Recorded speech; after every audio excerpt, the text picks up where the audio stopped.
Hey everybody, I'm back. This is Tony Viz. Here I am with my Impact recap. Obviously the show was way better than Raw. I hope you found that video entertaining. Of my Raw rant. So anyway, here I am with my Impact recap. Overall, I thought this week's show was, it was good. It was, TNA is definitely doing a better job with their product than WWE is with theirs. They're actually giving the title meaning, and they're actually having some sort of consistency with the storylines. They may not always be that great, like the whole AJ Claire thing, but at least they're giving you something. So anyway, the show started off with Joseph Park against Bully Ray. It was an anything goes match. I thought it was solid. Bubba Ray got the pin. That Joseph Park did a lot of it's like he wasn't sure how to throw the lefts and rights and everything, and he was like, ooh, and then Bubba eventually got. I think they eventually got the plunder out from under the ring, chair, trash can, whatever. It's like at one point, even at one point Ray, got out his cell phone and tweeted something, and then he said he on Twitter he's trending worldwide. Then later on, he got the mic and he says he's gonna do to Joseph Park what he should have done to Abyss a long time ago. And then Bubba Ray gets a bag of thumbtacks out from under the ring, and he spreads them all over the ring canvas. And then after a bit, Joseph Park got a hold of him, grabbed him like this, and then just slammed Bubba onto the thumbtacks. And then a little later on, then after the match, sorry about that, folks. Ray hit Joseph with the Singapore cane. And then Joseph, looking at sees the blood bleed from his forehead. It's on his hands. He's looking at his hands like, ugh. And then he just flips, and then he gives Bubba the black hole slam. It was good. It's like actually, it was a good match. I thought it was solid, and both these guys are really good. And I actually like that they started the show off with a match instead of a promo like most of the shows start. Then we have Sting walking backstage, and he's holding the playing cards. And he's saying "Dead Man's Hand." This is a reference to those dudes who attacked him or whatever. So then we get backstage. Bully Ray's pulling the thumbtacks out of his boots or whatever. And then he asks the cameraman, and I just quoted this because it was so funny. He was like, about Joseph Park. Who was that? Who was that? I beat Joseph Park, but who was that? That was good. Yeah, that was good. Bub was really funny. I think. He's great. His character is awesome. Then we get to Bound for Glory series match, Rob Van Dam versus Samoa Joe. Van Dam got the pin, so he got 7 more points. This was a good back and forth match. This was mostly, I think, about Samoa Joe looking to win by submission so he can get the 10 points, and then that cost him, and then Van Dam got the pin on him. Good match there. Then they go to an earlier in the day segment. They show Claire Lynch pulling into the Impact Zone or whatever, and then some guard asks if she's spoken to Dixie or whatever, and she says she hasn't, and then she just rides away or whatever. But then we go to Hulk Hogan backstage. He's walking backstage, and it's like in both, it's like he's backstage with Sting, and then Hogan says he can't wait to see the whites of their eyes, the guys who attacked Sting, the Ace and 8 guys or whatever, or as I'm calling them, the Royal Flush Gang, who was a those are DC comic book villains. But so then Daniels and Kazarian come out. Kazarian says that AJ thinks he's finally put this whole crappy ass storyline into an end, but this is just the start. And then Daniels says that he realizes that AJ Styles will do anything to keep the truth from the fans. And then he tells Claire to come to the ring, and then she comes out, and Daniels says that he sympathizes for the situation she's in. He realizes that it's like she was looking for she was just desperate and looking for anyone, and would have taken anyone's hand, anyone to pull her out of the hole that she was in, out of this whole mess or whatever. And that person just so happened to be, or those people happened to be AJ and Dixie. And Daniel says, mistakes can happen and this and that. And then AJ Styles music hits, and he comes in, He comes out, and he says he's surprised that Daniels can stand or even speak after he Styles clashed him off the stage through the table at Destination X, which was a great match. Like I said, Destination X was a great pay-per-view. So then AJ says that this story was over weeks ago, and then Daniel says that there's a part of the story that AJ doesn't know about, and Daniel says that he talked with Claire, and he tells her to tell the fans what she told him or whatever, and then AJ tells her that she doesn't have to tell anybody anything, and this doesn't have anything to do with her, and then she says it has everything to do with her. She says that Daniels was right, she says that AJ was the dad. And this was idiotic. It's like, it doesn't even make sense. It's like, how the hell does Daniels know all about this? It's like, Crackho Claire is talking to Daniels, she's talking to AJ, and it's like, how can it's like, I don't know, I'm confused. It's just very confusing stuff here. Then later on we go backstage with AJ Styles, and some guys are asking him if he's the dad. He says like, oh, I don't know. He flips out and he walks out the door, whatever. Then they show Ken Anderson video packages saying that he just says Kurt Angle, he respects him as a competitor and as a guy or whatever. Then they recap the Jesse Source and Zema Ion issues, and they show like still shots from the Ultimate X match. And Zema Ion said that last year he was in the Destination X fighting for a contract, and this year full circle. This year's Destination X, he wins the X Division title. So then we go to Dakota Darso in the back, who I didn't recognize till Mike Tenay mentioned his name. So he says that he's one of Jesse Sorensen's closest friends or whatever, and he just pretty much says what a jerk Zema Ion is, and he tells Zema Ion not to worry about Jesse Sorensen because he should be worrying about him. So next we get Dakota Darso versus Zema Ion. Decent but short match. Zema Ion got the pin. Then afterwards, Zema Ion locked Barry Darso with some kind of an arm break or whatever. Then Zema got the mic, and he said that if Jesse Sorensen doesn't want to see any more of his friends, get hurt or whatever, he should know that he should know that Zema Ion's not just effing pretty, but he's also effing dangerous. I thought this was a decent promo. Zema Ion's good at playing the arrogant jackass heel. I thought.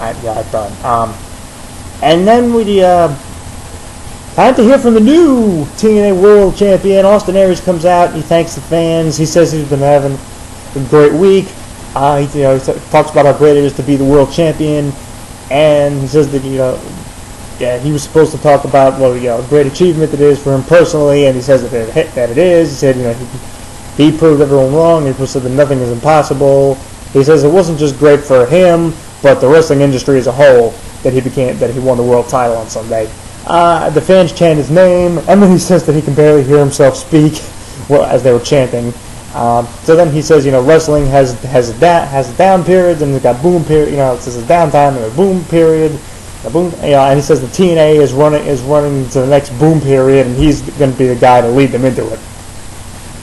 And he says that he said that he got calls from celebrities, from this one, that one, and even champions from other companies congratulating him on winning the TNA World Title, which actually is true because I know CM Punk and I forget who else tweeted, congratulating them, Austin Aries on winning the title. And then he says that that the title is as important as the wrestler who holds it, and he says that means that the TNA World Title is the most prestigious belt in wrestling right now. And he says that TNA is the greatest wrestling company going. And he was about to say more, but then the former champ, Bobby Roode, his music plays, he comes out. And then Aries says, Aries says he knows that Bobby Roode is used to doing whatever he feels like, but he's no longer the champion. And then, the fans boo Roode big time. Roode gets in the ring, and he's all like, and then he gets and Aries holds up the title in his face like that, and then Roode's all flipping out. He gets, and then Bobby Roode gets the mic, but he can't speak, and Aries tells him to say, "Hey, spit it out, Bobby. What's on his mind? Come on, what's on your mind, Bob? I mean, the champ didn't have all night or whatever." And then Roode says, this, and he's like, this what, and then he's. And then finally, Roode's able to get all out, and he says that what happened on Sunday can be said in one word: fluke. And then he just heads up the ramp and flipping out, and then Aries says he's got 3 words for Bobby Roode: new world champ. And then Rude, just head up the ramp, screaming, "Flute, flute!"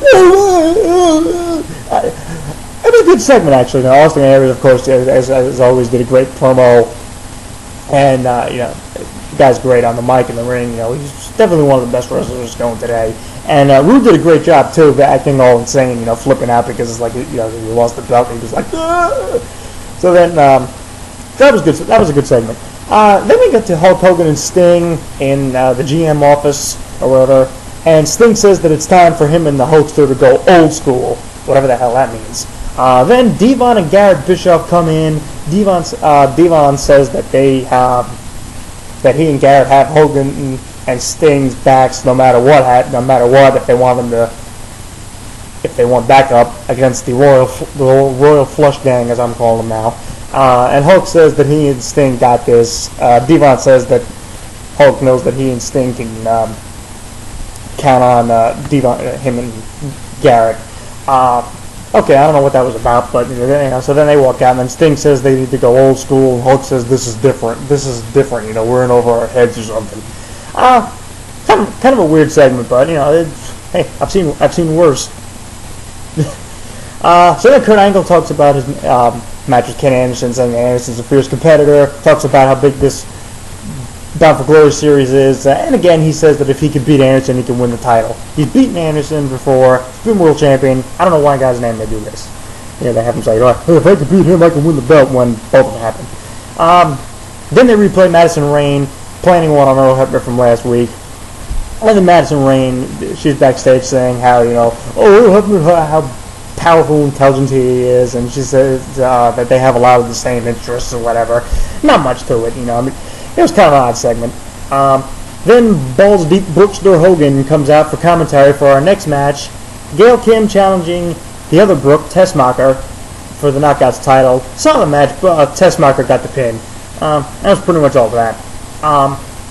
Then Crackhead Claire is backstage, and the cameraman asks what proof she's got that AJ is the dad of her unborn kid. She says that she's got it, and everyone will find out soon enough, and she hopes AJ does the right thing or whatever. The right thing would be to end this crappy ass storyline. Then we have Magnus talking about next week being Open Fight Night. He mentions how last month, when he called out whoever it was, I don't even remember who, during the Open Fight Night, he won in the Bound for Glory series. He got 7 more points, and he says that next week he's going to call out James Storm, and he says that he'll show. Magnus said that he'll show everyone that why he himself is the best in the series. I thought Magnus cut a good promo there. So then we get to Kurt Angle against Ken Anderson in Bound for Glory match. Angle gets the pin, so he gets 7 more points. This was a good match too. There's some good stuff here. Anderson did a few roll through stuff, and Angle hit like two Angle slams, 1, 2, 3, and that was the end. Good match. I think an Angle was actually bleeding from the mouth. I don't know. I think Taz was saying he might have lost a tooth or something. I don't know if he really did or whatever. So then we'll go back to Hogan and Sting in the GM office, and then Bobby Roode comes in and he tells Hogan that they need to talk. So then they go to break. Back to the show, and Hulk says that Roode will get a rematch with Austin Aries for the title at Hardcore Justice. Bobby Roode says he wants him sooner. And Hulk tells him that show that Aries can't do to prove that Austin Aries can't beat him again. Hulk mentions that next week is Open Fight Night and that Roode should call out Austin Aries. And so Hulk says if he beats Aries in a non-title match next week, Austin Aries will lose his confidence and he'll be easy pickings for Bobby at Hardcore Justice. And Roode is just is going to show that it was a fluke or whatever. So next week we're going to have Austin Aries, Bobby Roode, non-title Open Fight Night match. Okay, I'm alright with that. Then Sting comes out. He says he talks about the guys who left the ace and the 8 cards or whatever. Everybody, he says he's not alone. He's got the Hulkster with him, so he tells Hulk to come on down. Hulk's music, the NWO version, plays, but Hulk Hogan doesn't come out. So after a while, the music, they cut the music, and then Sting tells him to come out. Come out. Cue the NWO Hogan music again. Still no Hulkster. And then they're like, Tank Taz's like, hey, where's Hogan at? Blah blah blah. And then they play it a third time. Then nope, no Hogan. Then they show on the Tron, Hulk has got attacked by the masked Royal Flush Gang in his office. And then Brooke yells at the guys. She's leaning over over her dad, and she's yelling at the guys to get out of there. And Hulk says that they got his leg. And then as Sting heads up the ramp, the Royal Flush Mask Gang come out and they pound the crap out of Sting. There was like 7 on them, or whatever, and that ended the show. A little bit of a strange ending, but I mean, we'll see, I don't know. We'll see where they're going from here. I actually did read it. I think Hulk Hogan. The reason for the attack on Hogan in the back was because I think he's got to undergo some more back surgery again. So that was why the Royal Flush Gang attacked. So anyway, and that was your show. I thought it was good overall. Like I said, Bubba Ray, Dudley, Joseph Park was good. The end was a little weird. I'm not sure where they're going with it just yet, but we'll see. The AJ Clare stuff sucks. Hope to God they end it soon. And the Austin Aries Bobby Roode segment was really good. And that was pretty much your show. So that'll pretty much do for me right now. I'll be back in actually just a few minutes with my SmackDown video. So until a few minutes, this is the Tony Viz. You can check out my SmackDown video in about maybe 5 to 10 minutes. See you then.